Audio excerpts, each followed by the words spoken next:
इससे पहले हमने पढ़ा कि जो हिमवान नाम का एक पर्वत था, उस पे एक कंचनपुर नाम का नगर था, उसकी चोटी पे, जहाँ पे जिमुतकेतु नाम का एक राजा रहता था। आवाज जा रही है क्लियर मेरी? जिमुतकेतु का एक पुत्र था जिसका नाम था जिमुतवाहन। वो भी बहुत बड़ा दानवीर और सभी जीवों पे दया करने वाला था। तो राजा जिमुतकेतु जो थे, वो अपने मंत्रियों से प्रेरित होकर और साथ ही साथ इस इनके व्यवहार को देखकर, इनके गुणों को देखकर, उससे खुश होकर समय से युवा अवस्था को प्राप्त किए हुए जिमुतवाहन को युवराज के पद पर स्थापित किया। एक बार कभी वो पिताजी के मंत्रियों के द्वारा और हितैषियों के द्वारा उसे कहा गया कि युवराज, तुम्हारे आंगन में सभी कामनाओं को पूरा करने वाला कल्पतरु है, तो तुम्हें उसकी पूजा करनी चाहिए, क्योंकि वो सदा से ही तुम्हारे पूर्वजों के पूज्य रहे। तो पूर्वजों के पूज्य रहने के कारण आपका भी ये कर्तव्य बनता है कि आप भी उसकी पूजा करें। क्लियर है? क्योंकि इसके अनुकूल होने पर इंद्र भी आपका कुछ बिगाड़ नहीं सकता। यहां तक हमने पढ़ लिया था। अब है आकर्ण्य एतत्, एतत् आकर्ण्य, एतत् श्रुत्वा। आकर्ण्य का पर्यायवाची होता है श्रुत्वा, मतलब श्रुत्वा का ही पर्यायवाची है आकर्ण्य, मतलब सुनकर। श्रुत्वा का ही पर्यायवाची क्या है? आकर्ण्य, मतलब सुनकर। ठीक है। एतत् आकर्ण्य मतलब यह सुनकर। यह सुनकर क्या? जो उसके पिता के मंत्रियों और हितैषियों ने कहा कि आपको पूजा करनी चाहिए कल्प वृक्ष की, क्योंकि ये तुम्हारे पूर्वजों से ही तुम्हारे घर का पूज्य रहा है। साथ ही साथ अगर तुम इसकी पूजा करते हो तो इंद्र भी तुम्हारा कुछ नहीं बिगाड़ सकता। ये सब सुनकर ना जिमुतवाहन अंतर चिंतयत, अर्थात जिमुतवाहन मनसी चिंतयत। मनसी मतलब अंतर, मतलब मनसी मतलब अंदर ही अंदर, मन ही मन। ठीक है ना, मन में। चिंतयत अर्थात सोचा। अचिंतयत है, अंतर में रॉ हलंत है, रॉ में अ लगा हुआ है, अचिंतियत वाला। अचिंतियत अर्थात चिंतितवान, सोचा। क्या सोचा भाई? अहो बता, ईदृशम अमर पादपम प्राप्य अपि पूर्व ही पुरुष ही अस्माकं तादृशम फलम किमपि न आसादितम, किंतु केवलम कश्चित एव कृपण ही कश्चित अपि अर्थो अर्थितः। अरे, ईदृशम अमर पादपम प्राप्य अपि, अर्थात ईदृशम अमर पादपम प्राप्तम कृत्वा अपि, ऐसे अमर वृक्ष को प्राप्त करके भी क्या है भाई? तो पूर्व ही पुरुष ही, अर्थात पूर्वज ही, पूर्वजों के द्वारा अस्माकम तादृशम फलम, अस्माकम पूर्वज ही, हम लोगों के पूर्वजों के द्वारा तादृशम फलम किमपि न आसादितम, तादृशम तादृशम फलम किमपि न प्राप्तम, ऐसा कोई भी फल प्राप्त नहीं किया गया। किंतु, लेकिन, परंतु केश्चित एव, के चित एव, कुछ, कृपण ही, कृपणों के द्वारा, कश्चित अपि अर्थ अर्थित, कुछ पैसे कमाए गए, पैसे जमा किए गए। मतलब कोई ऐसा काम नहीं किया जो उस कल्प वृक्ष का औचित्य था, जो करना चाहिए था, ऐसा कोई भी काम उस कल्प वृक्ष की सहायता से नहीं किया गया। किया क्या गया? तो जो दो चार कंजूस लोग थे उनके द्वारा पैसे लिए गए, पैसे उनके द्वारा इकट्ठा किया गया, और कोई काम नहीं किया गया। इसमें कोई दिक्कत है किसी को?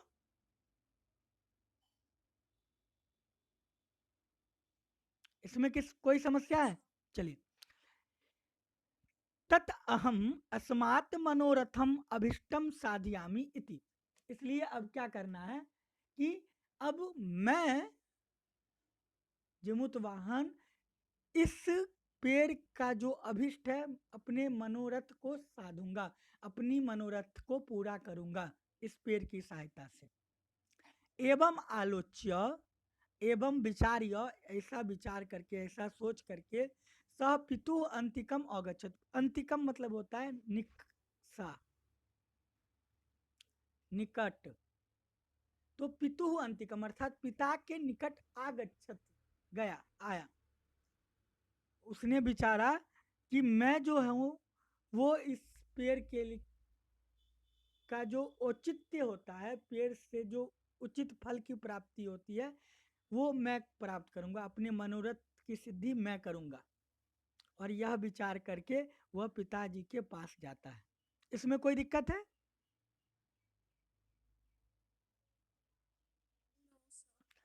आगत्य मतलब आगमनम कृत्वा, आकर के, सुखम आसीनम पित्रम एकांते निवेदियत। एकांते अर्थात एकाकी अवस्थायाम, अकेले में, एकांत में, न्यवेदयत, आहवयत, बुलाया, सॉरी, न्यवेदयत, अवदत, बोला। कीदृशम पित्रम, कैसे पिता को बोला? तो सुखम आसीनम, सुख, सुखावस्था में, उपविष्टमानम, सुख की अवस्था में बैठे हुए अपने पिता के पास जाकर बोला। क्या बोला भाई? तात, पिताश्री, त्वं तु जानासि एव यत् अस्मिन् संसार सागरे अशरीरम इदम सर्वम धनम बीचीवत चंचलम। क्या कहते हैं कि त्वं तु जानासि एव, भवता तु ज्ञानम अस्ति एव, आपके पास तो ज्ञान है ही, आप तो जानते ही हैं, यत कि अस्मिन संसार सागरे, इस संसार सागर में, इस संसार में, अशरीरम इदम सर्वम धनम बीचीवत चंचलम, शरीर हो या फिर कोई अन्य धन हो, वो सारा जो क्या है, बीचीवत मतलब तरंगवत, चंचलम अस्ति, चंचल है ये धन एक जगह स्थिर रहने वाला नहीं है। ये धन जो है चंचल है। ये धन आज आपके पास है तो कल किसी और के पास होगा, तो परसों किसी और के पास होगा। एक परोपकार एवं अस्मिन् संसारे अनस्वरः, यह युगांत पर्यंतम यशः प्रसूते। एक परोपकार ही ऐसा है जो कि इस संसार में अनस्वर है। अनस्वर अर्थात नस्वर अर्थात नष्टम योग्य, नस्वर अर्थात नष्टम योग्य। और यहाँ पे य लगा, अ लगा हुआ है आगे, यानी कि अनस्वर। अनस्वर मतलब नष्टम योग्य, न, नष्ट के योग्य नहीं है। क्लियर? कोई दिक्कत इसमें? यानी कि एक परोपकार ही है जो इस संसार में अनस्वर है, मतलब जो नष्ट नहीं होता है। जह जो युगांत पर्यंतम यश प्रसूते, जो युग पर्यंत तक यश देता है, यश की प्राप्ति करवाता है। कोई दिक्कत इसमें किसी को? चलिए, अब है तत् अस्माभि ईदृशा कल्पतरु किमर्थम रक्ष्यते। तो उसके बाद अस्माभि मतलब हम लोगों के द्वारा, ईदृशा कल्पतरु किमर्थम रक्ष्यते, ऐसे कल्पतरु की रक्षा क्यों की जाती है भाई? हम लोग ऐसे कल्पतरु की रक्षा क्यों करते हैं? क्यों हम लोगों के द्वारा ऐसे कल्पतरु की रक्षा की जाती है? येश्च पूर्वहे अयम मम मम इति आग्रहेण रक्षित ते इदानीं कुत्र गता।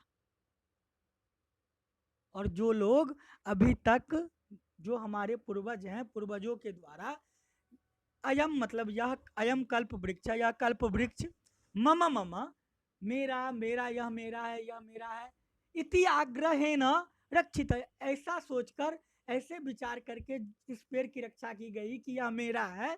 ते इदानीं कुत्र गता, कहाँ गए हुए हो? वे सारे अभी कहाँ गए? तेसाम कस्य अयम, और अयम तेसाम कस्य, उनमें से यह किसका है? ये जो कल्प वृक्ष है वो जो चले गए उनमें से किसका है, पता है क्या किसी को?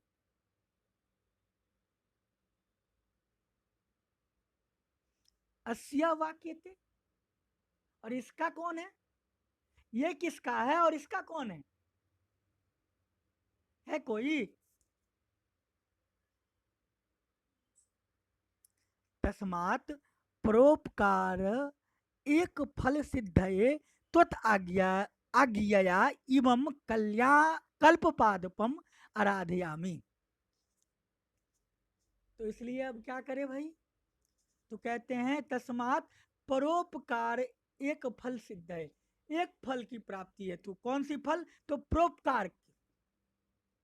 परोपकार हेतु एक फल सिद्धि के लिए, एक फल की प्राप्ति के लिए त्वत् आज्ञया अर्थात आपकी आज्ञा से, भवतः आज्ञया आपके आज्ञा के द्वारा, इमम कल्याण पादपम आराधयामि, इस कल्याण सॉरी कल्प पादपम आराधयामि, इस कल्प वृक्ष की आराधना करते हैं। यदि आप आज्ञा दे तो सिर्फ और सिर्फ परोपकार नामक फल की प्राप्ति के लिए ही इस वृक्ष की आराधना करता हूं, यदि आप बोले तो।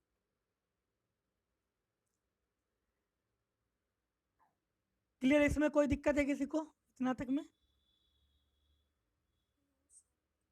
चलिए अब है अथ पित्रा तथा इति अभ्यनुज्ञातः स जिमूतवाहन कल्पतरुम उपगम्य उवाच।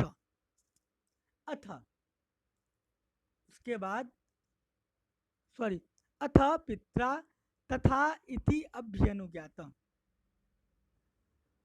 पित्रा अर्थात पिता के द्वारा, तथा तथा इति अभ्यनुज्ञात, वो कहते हैं ना तथास्तु, जैसी तुम्हारी इच्छा है वैसा हो, है ना, तथास्तु वैसा ही हो। तो तथा कहना था पिताजी की आज्ञा हुई तथा की, फिर क्या था?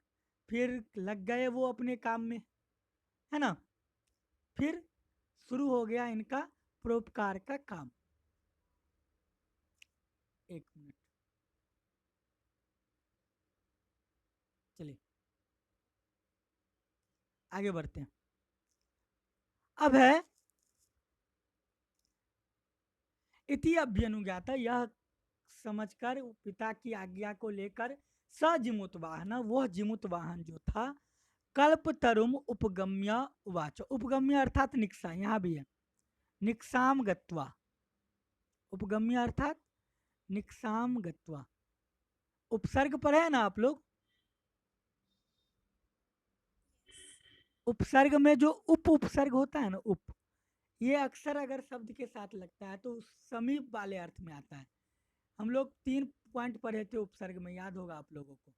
एक पॉइंट था कि वो जो सीधा अर्थ ही बदल देता है शब्द का, नहीं, दूसरा पॉइंट था वो जो जैसा अर्थ है वैसा ही रखता है, उसमें कोई परिवर्तन नहीं लाता। तीसरा वो था जो विशेषण की तरह प्रयुक्त होता है और शब्द के विशिष्ट अर्थ को प्रकट करता है ना। तो तीसरा अर्थ में उप उपसर्ग का जो मतलब है वो समीप के अर्थ में लगता है। अगर किसी के साथ उप लग जाता है ना तो वहां समीप का अर्थ दर्शाता है। जैसे गच्छति, गच्छति मतलब जाता है, उप लगा दीजिए मतलब समीप जाता है। आई बात समझ में? तो उपगम्य अर्थात समीपम गत्वा, पास जाकर, निकसाम गत्वा, ठीक है, निकट जाकर।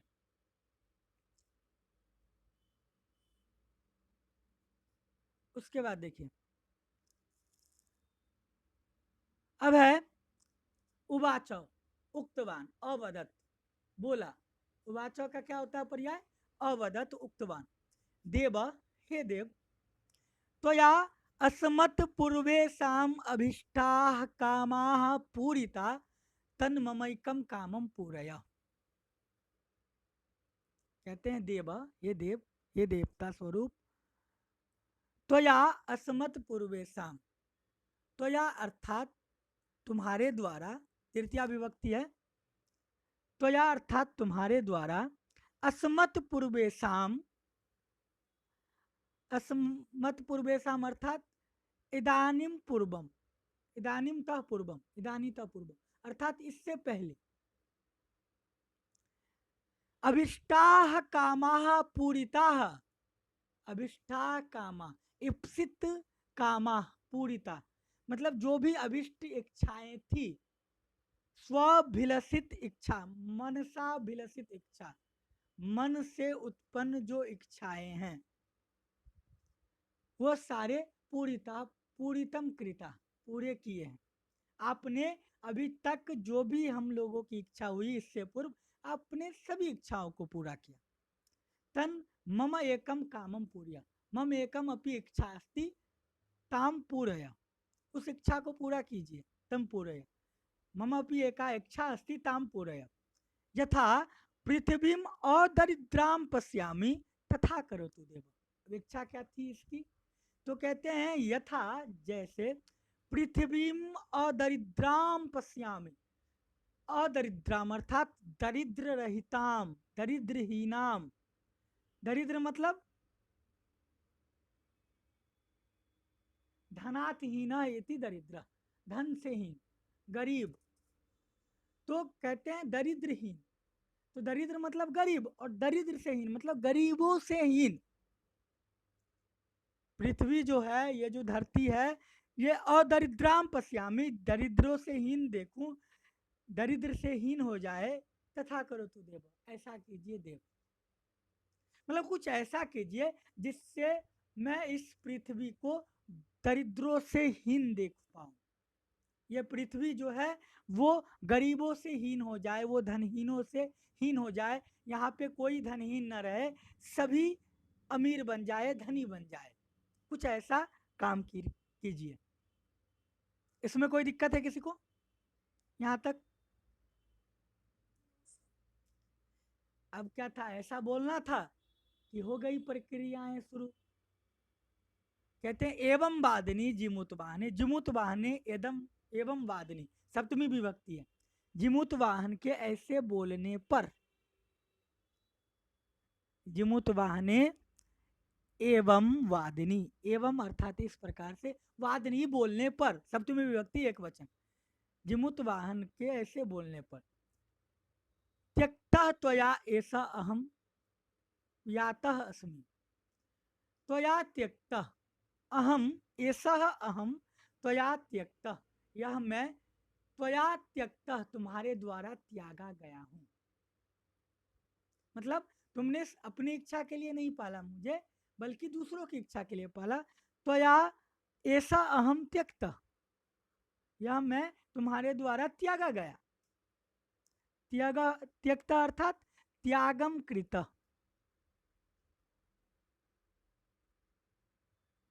त्याग किया गया, छोड़ा गया।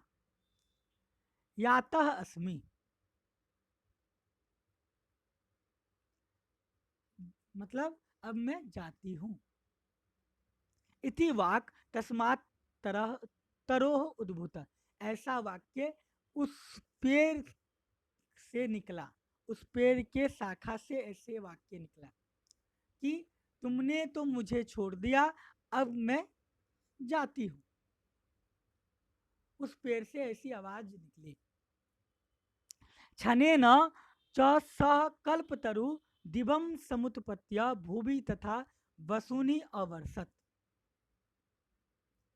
छनेन अर्थात क्षण समयेन, निमेष मात्र समयेन, सकल्पतरु, वो जो कल्पतरु था, दिवम समुत्पत्य भूवि तथा वसूनि अवर्षत, मतलब अचानक से वो क्या हुआ, आकाश में उड़ा, जमीन से उखड़ कर, दिवम समुत्पत्य अर्थात धरती से उखड़ कर आकाश में गया। भूवि तथा वसूनि अवर्षत अर्थात वर्षा इव अवर्षत, वर्षाम कृतवान, सीधे जमीन से उखड़ा और आसमान में जाकर बारिश किया। तथा यथा न कोपी दुर्गतः आसीत, जैसे कोई दुर्गत नहीं था, मतलब ऐसे वर्षा कि कोई भी दुर्गत उसमें नहीं था, कोई भी उसमें कष्ट वाला नहीं था, किसी को भी उसके बाद से कष्ट की प्राप्ति नहीं हुई। जितने भी कष्ट थे सारे लोगों का कष्ट का हनन हो गया, सभी के कष्ट दूर हो गए। ततः तदुपरांत तत्पश्चात तस्य जिमुत वाहनस्य, उस जिमुत वाहन का सर्वजीवानुकंपया, सर्वजीवस्य अनुकंपया, सभी जीवों पर दया करने से, अनुकंपा अर्थात दया, अनुकंपा अर्थात दया। यहाँ तृतीया विभक्ति एक वचन है, अनुकंपा से अनुकंपया बना, यानी कि दया से, यानी कि सभी जीवों पे दया से, दया करने से। सर्वत्र यथा प्रथितम, सर्वत्र अर्थात सर्वसाम दिशा, सर्वेशम दिशायाम, सॉरी, सर्वेशु दिशासु, सभी दिशाओं में, जितने भी दिशा हैं सभी दिशाओं में, सर्वासु दिशासु यशा प्रथितम, सभी दिशाओं में यश फैल गया, सभी दिशाओं में उनकी कीर्ति फैल गई, वो सभी दिशाओं में प्रसिद्ध हो गए। कोई दिक्कत इसमें किन्हीं को?